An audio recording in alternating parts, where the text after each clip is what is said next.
Halo guys, hari ini aku mau ngasih tahu cara membuat line spacing ya, atau spasi baris, atau yang dimaksud juga kayak jarak vertikal antara baris teks dalam sebuah dokumen gitu atau teks. Jadi kalian, aku sebagai contoh nih, aku punya sebuah kayak teks gitu ya. Kalimat ini ini diberi line spacing atau spasi baris. Jadi kalian tinggal klik ini nih, ada tanda kayak segitiga, ini gambar kayak garis, sebelah garis itu. Nah, kalian bisa klik aja.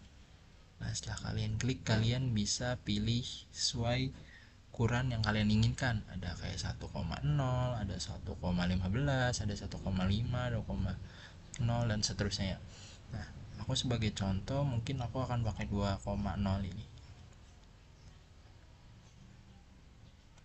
Nah, udah jadi guys. Ini barisnya 2,0. Jadi begitu aja videonya. Semoga bermanfaat. Jika kalian suka, kalian bisa like and subscribe. Thank you.